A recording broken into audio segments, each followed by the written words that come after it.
All right, cool. Here we go. Bum, bum, bum, bum. My name is Brian Christian Jenkins, coming to you out of Gran Canaria, Spain.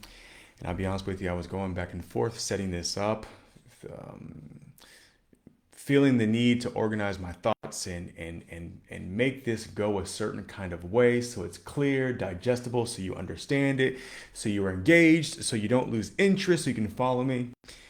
And I immediately felt the purity of what I initially wanted to share,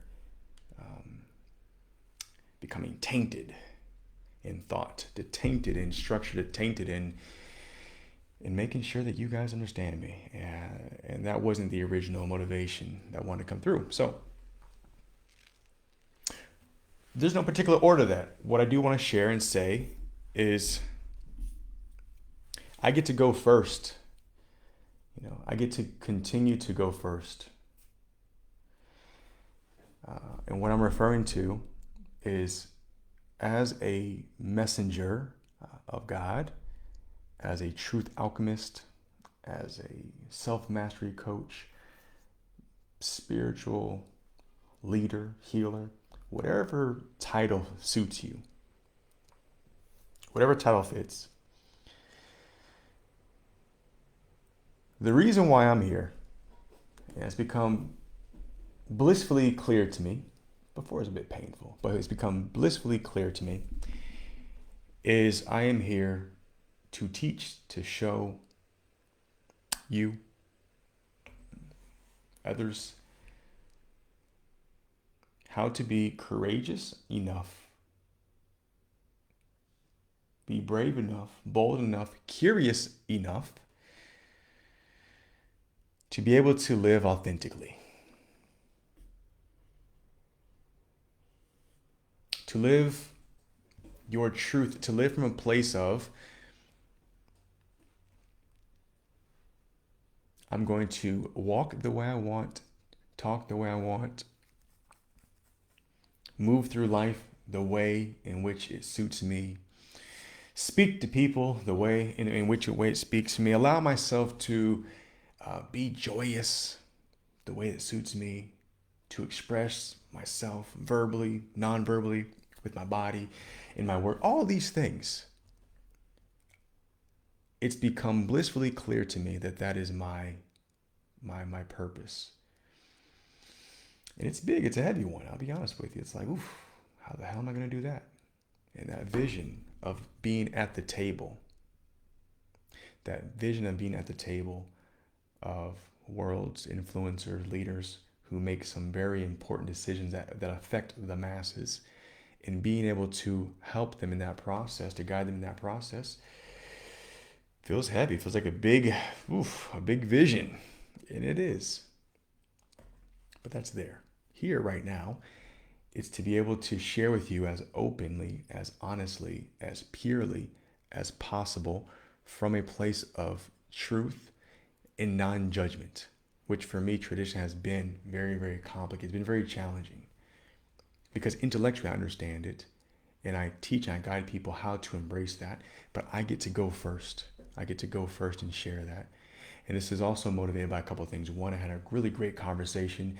I want to be tempted to say young man. He's younger than me, but a man named Rex Howard, relationship coach. You can find him on Instagram.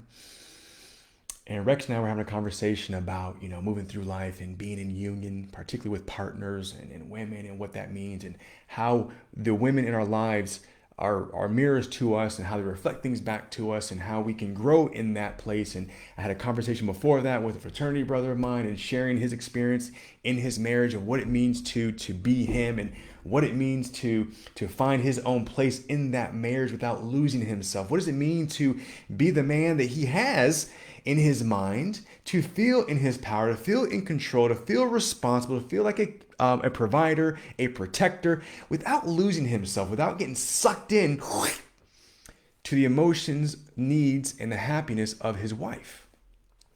All that was alive for me. And had a really great conversation with my wife just a few minutes ago, and she was sharing with me what she was moving through. She did some activation work last night, a deep meditation, and she shared with me what that process was like for her. Now, that may seem kind of like, of course, Brian, that's your wife. She would share with you. Truth be told is my wife is not the best sharer. She sharing her emotions, being able to articulate that what she feels inside is not comfortable for her. I don't want to call that strength or weakness. It just is. But I thrive off that. Like, I love to hear what she has to say. I love to know what's going on in her mind. I love to know what she's working through. I love to know that. Part of that is because I care about her. I want to be able to support her and understand what she's going through. Like, there's a need for that. And there's also a need for me to want to have control. Because if I know what she's going through, perhaps I can avoid any unpleasant situations or conversations. So I don't say the wrong thing because I don't want to have an argument. I don't want to piss her off. Because if I piss her off, then maybe she won't like me. And if she doesn't like me, then maybe I have to. So after having these conversations and hearing my wife share about what she's moving through and what that's like for her right now, and what that process is, we both have come back to say something we both really have understood intellectually, and we are moving through this physically in our bodies in our day to day, but recognizing that there is a gap in that. And it's funny, I just saw this actually. Someone posted this the other day of Jay-Z talking about the gap. He's talking about to Kevin Hart in an interview, essentially saying that there's a gap between what we know, what we understand, what we're aware of, and the doing. And that gap is wide. And we're talking about being able to have patience with ourselves, to be loving towards ourselves, with ourselves, to release the judgment of ourselves in that gap. Because for example, I was having these conversations this week with several people, mostly men, reaching out and saying, hey, I want to have this conversation about what does it mean to be the vision of you? What does it mean to actually live that? Because I'm talking about what really gets me excited is working with people, couples, but specifically men as well, who are in their power, who are creating their dream, their legacy, who are doing these things, and perhaps feel that they have lost themselves because they're attached to that vision so much. They're attached to not necessarily the vision of of themselves, but the vision of the tangible, of the business, of themselves as a husband in a relationship. They have lost themselves in that. And some men get it, some men don't. Some people get it and some people don't. There's no judgment in that. We're always not going to be ready to do everything right now. It would be great if it were that easy. I am aware of this energy, this wound, this trauma, this emotional experience that I've been carrying with me for years, for decades. I'm aware of it now. So because I'm aware of it, now it no longer affects me. Now, that has not been my experience. Some people, maybe it's easier to move through it once you have that awareness of it. Awareness gives you the opportunity and the possibility to be in practice with that. Now, whether you overcome it in one day or 20 years or never is really irrelevant. It's really irrelevant. And as much as I'm saying this to you, I'm saying it to me. It's another reminder to myself that the things that I see about myself that I recognize that really aren't effective for me, for the man, the husband, the purpose, the experience I'm living on this earth, it's not necessarily effective for me, but it's really irrelevant how quick I'm able to move through that. For me. Now, I'm using my words very carefully because for you, you may have a different barometer. You may decide that, no, it needs to be tomorrow. It needs to be in 5 years because there's plans. And that's okay. Again, as the messenger, as the truth alchemist, whatever title you want to give, just listen to my words, not the fact that's coming out of my face. Listen to my words. And the words are, you get to create that. You get to decide that. Every little aspect about who you are, you get to decide that. You may watch videos and content and see memes and say, oh my God, that's great. That person said that thing. And wow, I get it. Connects me. Fantastic. All these things also make sense. But as long as you are attached to the words of someone else, the worldview of someone else, how they see themselves, how they think about everything, you are not allowing yourself to be you. Yes, be inspired by someone else. Gosh, I'm so inspired by so many people around me. I'm so inspired by people around me. They give me opportunities to see what's possible for me. They reflect back to me what I may not be able to see for myself, or maybe just in the world. So the more that we are able to really allow ourselves to be in process without judgment of what that looks like, what your body looks like, the emotions you feel, if you feel angry. I was just sharing this the other day, and this is the thing where I said I'm going first, is I don't really feel like I carry a lot of anger, right? But the one thing that triggers my anger, and so much so where it feels violent, aggressive, and so much so it scares me. I am uncomfortable with that because I don't know where it comes from, is around my dogs. You may be thinking, well, that's strange. What the hell can your dogs do to trigger that anger? I ask the same question. When I tell people, and people who know me, my dogs are like my kids. My dogs are my kids. Let me just change that. They're not like they are my kids, and the cat as well. The cat doesn't do as much to trigger anything, but my dogs do things that aren't harmful to me or anybody else. They don't do anything to damage anything. It's certain characteristic traits that I don't like. It drives me mad. It drives me crazy. And it triggers an emotion in me that goes from 0 to rage in a millisecond. And I'm very aware of that. One thing that one dog does, he is obsessed with eating cat shit. Yes, like cat shit. Doesn't matter if it doesn't matter if it's dry and crunchy or fresh and wet. He loves it. Loves this stuff. And, and I know that he knows that I don't like it, because what he'll do is, if we're in the garden, because there's wild cats out there and they poop in the garden, and I let him out and I'm watching him, he will go sniff around a little bit. And when he senses there's cat shit nearby, he starts to look around to see if I see, right? And if he doesn't see me seeing him, he goes a bit deeper. He starts to move the dirt a little bit.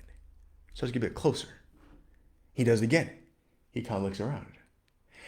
And if he sees that I don't see him, or he doesn't see me seeing him, he gets a little closer to investigate. And then he'll take another look to see if he sees me seeing him. And he'll go in for the kill. And he eats it with such joy. I can see it in his eyes, and he chews it, and the gravel's falling out of his muzzle, and he's loving it, the experience. And I go from 0 to 5,000. I get angry. So much so that I have smacked him very, very hard on his hind, and even on occasion in his mouth. And even when I've done that, I have instantly felt judgment of myself. I instantly regretted projecting that anger, that aggression onto him. Now, I can break this down and kind of understand exactly why it is, and I have some theories around that, and I get all that. For me,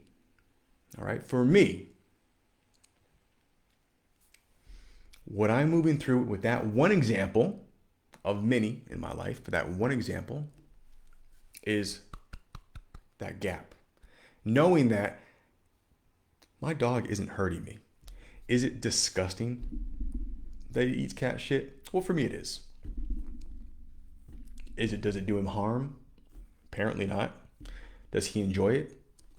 Seems like he does enjoy the experience of eating cat shit, right?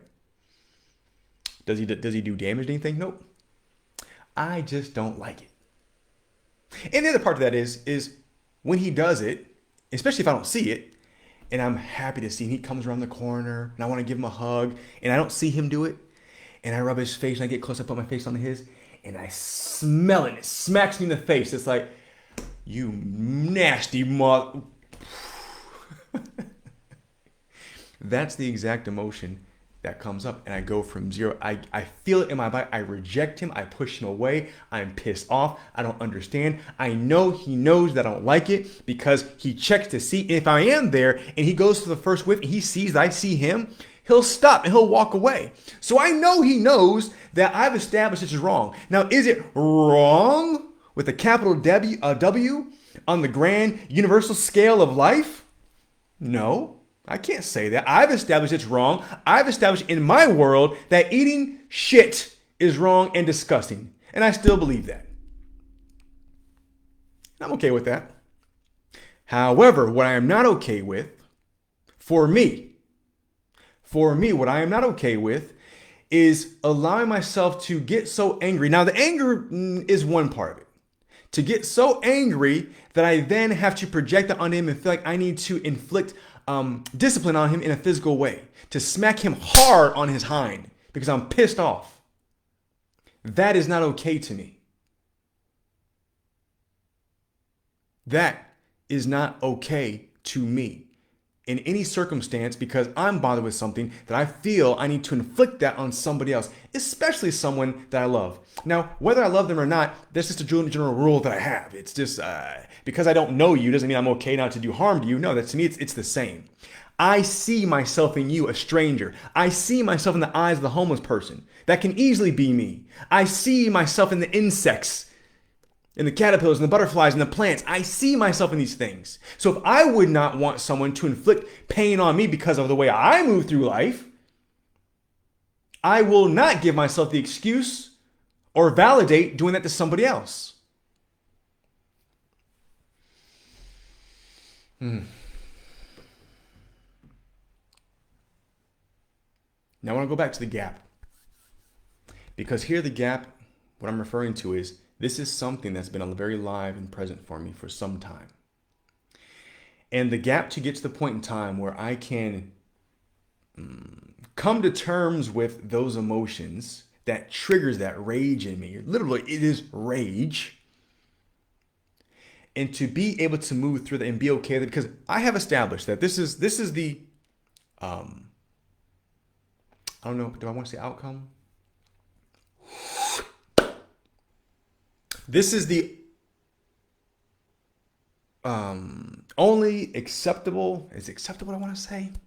I'm just going to say, this is the outcome that I'm working towards. Because I've tried different things. I've researched why is it that my dog is eating cat shit. Different websites say different things. He's probably missing vitamins and nutrients, so his body is smelling that and he's trying to supplement that. Okay, fine. Another website says it's just what they do. You know, when they're in the wild, it can quite happen. You know, it's just nasty for us, but for them, it's just quite natural. Okay. I asked several vets here on the island of Gran Canaria, and all three of them say it's just what they do. I know it's disgusting, but it's what they do. They offer different solutions. There are things that you can put in your dog's food that, that makes their poop smell bad, but he doesn't eat his own poop. He eats other cats' poop. So unless I go and put these drops in every cat's poop, it's not going to help anything. Okay, I tried putting a muzzle on him. Muzzle doesn't work, and I feel bad, because I want him to be in a muzzle, right? And I feel bad because he doesn't like it. When you put the muzzle on, he sits there with his big brown eyes looking inside, and he won't move. He just sits there until you take it off. That didn't work. I tried treats. I tried, positive reinforcement. When I watch him from a distance, I see him going to eat something nasty to reinforce with treats, and that doesn't work. It almost seems to reinforce the idea that he's happy that I'm getting rewarded for smelling and eating this stuff, right? That didn't work. I've tried a non-invasive. I tried a combination of vinegar and water, and spraying it in his mouth, with the water bottle, so that way he has that negative taste, don't eat the cat poop, or whatever you want to eat out there, and now you have this sensation. That didn't work. And worse on that, as I sprayed the stuff in his mouth, now he smells like vinegar. So he didn't smell like cat shit, but now he smells like vinegar. So what was I doing? What was I doing? Who knows the answer? What was I doing? Because this one example, you may say, well, Brian, I have no idea. I have no experience with, I don't have dogs, and I do have dogs, but they don't eat cat shit. So I don't relate to this. Yes, you do. Again, don't get caught up on what I'm saying. Don't get caught up on me formulating words and sounds. Listen to the words and how does this relate to you, and how can it relate to you? There's some way it's relating to you. And in that way it's relating to you is there's a trigger. My dog is doing something. In this case, it's my dog. For you, it could be your wife, your coworker, your boss, your kids, the person in traffic, your neighbor, your mom, your dad, your brother, your sister, so forth and so on. You get the point. They do something. It triggers an emotion in you. You feel a certain kind of way, and you want that person, that thing to change, to be different so you can feel happy, feel relaxed, whatever it may be. You want an external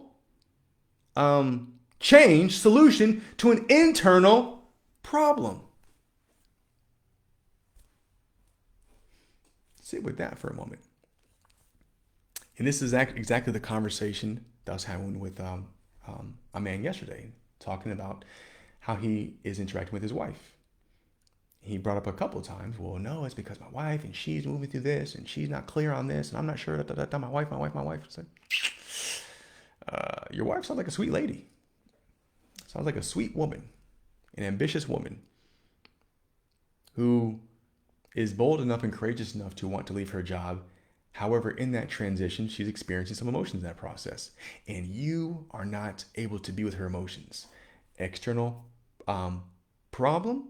You're looking for an external solution to your internal problem, because you feel it. You're looking for an external solution. So what, you want your wife to not feel the emotion? You want your wife to make a big move like that, detach herself from a corporate job that she's had for more than a decade and just be okay with it? That would be great, but that's not the case. So let's come back to my dog. What I've come to the conclusion is Brian, again, my dog doing that does not hurt him. It's not hurting anybody else. He's not doing damage. I just don't like it. So that's happening out there. I can literally not focus on him eating the shit and be okay. I choose not to. There's something in me making me not accept that. So where's that inner work? If it's an internal problem, I need to look for an internal solution to connect with that. To be able to allow that process, that energy to move on. Allow myself to separate myself from whatever that is, that trigger, to be okay with it, to not make it a thing. Or this is going to be a thing for the next 8-9 years until my dog moves on from his body, all right, until he dies. This is not a new thing. This has been a thing for about 4 years. So why is it that I keep going back to frustration, anger, rage, smacking him on his hide? That obviously hasn't worked. So I get to be able to come back into a different thought process within myself to be okay with that. In that gap. So I'm coming back to the gap. That space and time. Whenever it takes me to get there, I don't have to judge myself. And that judgment of myself of that process is what makes it hard. That judgment of myself in that process is what makes it feel heavy. What makes it feel like it makes it feel as if it's not worth it. It starts to play games with me to say, you know what, why are you doing this? You're not really that great of a person. You're not really this man you say you want to be. You're not the person you say you want to be. And that's a very convincing voice. If you've ever had that voice, this is what I'm speaking into right now for you. Wherever you are on your path of life, in whatever way that looks like, whatever you are putting your attention, your energy, your focus right now, I am asking you, I am giving you the pass. There's a pass in my hand. You can't see it with your eyes, but with your heart, you can see this. All right? I'm giving you a pass to allow yourself to be in process, to be in progress, and to be in practice. You do not have to get this right. And understand you establish what is right. Now I'm going to share a truth with you that I believe. My truth is there is no such thing as a right or wrong. You can never do your life wrong. Never. Even if you have attached an outcome to what you're doing or a vision, and you may say, oh, because I didn't get this outcome when I expected to, therefore it's wrong. Okay, that's fine. I'm not going to take that away from you. If you are quite a disciplined and very logical person, that's fine. I still am. I was very much so before, and I still am. I still attach myself to my effort, my energy with an outcome. I'm putting this into it, so I want to get something out of it. It's natural, right? But for me, clinging my claws into this thing and being so dependent on that outcome has made that process very difficult sometimes. It stressed me out. It put a pressure on myself. It started to doubt myself, my abilities, my vision. That pressure, that frustration spewed over onto my wife. She won the lottery. Because she chose me, she won the lottery of being in my personal space, and she gets to hear that frustration, be at the receiving end of that frustration. Because why? Well, I don't want to share that with you guys. I don't want to take that out to my neighbors and see my neighbors to see that I'm frustrated. No, no, no. On a very rare occasion, my friends can see that frustration, that irritation, that sense of not having all the answers. Maybe my family, depending on my relationship, they won't see that. But my wife, she won the lottery of deciding to say yes to me. She gets to experience that. She gets to experience that.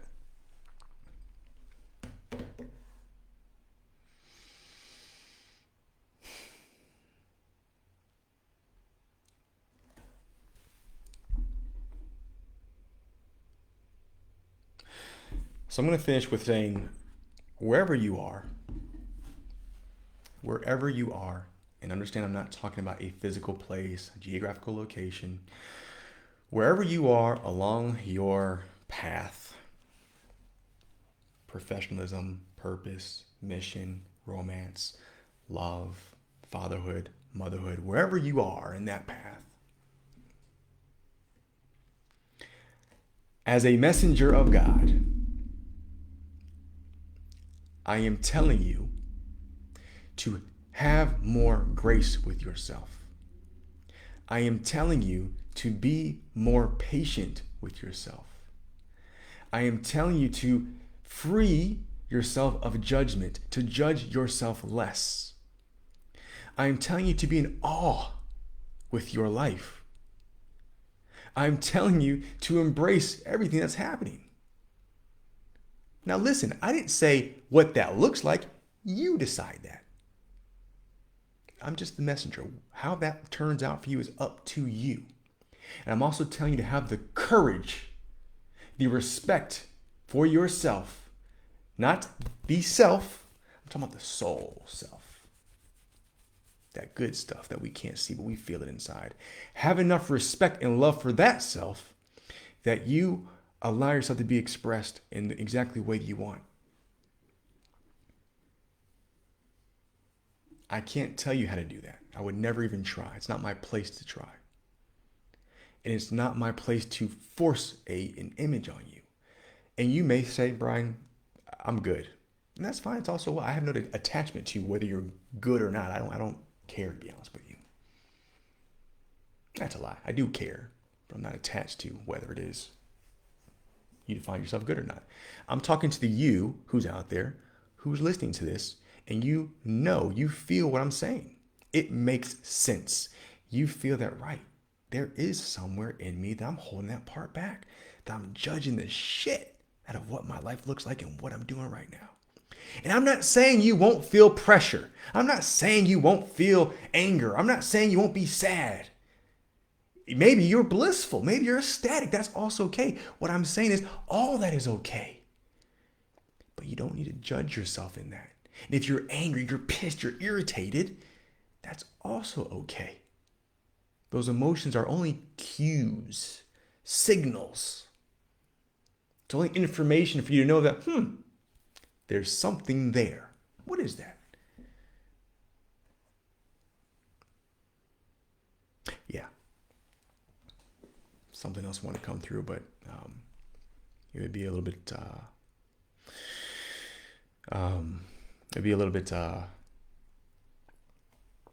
extra, not necessary. With that, I'm done. So thank you for listening. Thank you for connecting with me. Thank you for being in process with me. Thank you for being in practice with me. Thank you for allowing yourself that same grace, love, and patience and compassion.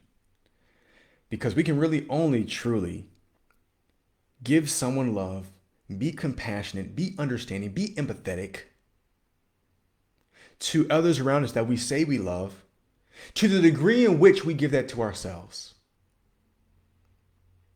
Now, some of you are going to challenge me on that, and that's okay. I'm okay with that. Because some of you may say, no, I give so much to other people. I give so much to other people. I'm such a giving person. I do volunteer work. I dedicate my time, my energy, my money. I give. I live for my kids. I live for my wife, my husband. I live for these people. I take care of my elderly mother and father. I give so much. I leave nothing for myself. And then I would say, well, from which place are you giving? Are you giving from a really pure, loving place? Or are you giving from a place of you want to be liked? Are you giving from a place of not feeling complete? So therefore, to feel some kind of love, I need to be able to give someone, see someone else happy to then love myself. And I'll stop that. But thank you for being in practice with me. Thank you for being. And the last message that be. Whatever that means for you, be. There's no right or wrong in this. Society would try to establish right and wrong. Family, parents, government, culture, society, tribe, your wife, your husband. A lot of people would try to establish what is right and wrong. But you, my friend, mi amigo, mi amiga, get to decide that. Peace, love, and respect. Y'all have a beautiful day today.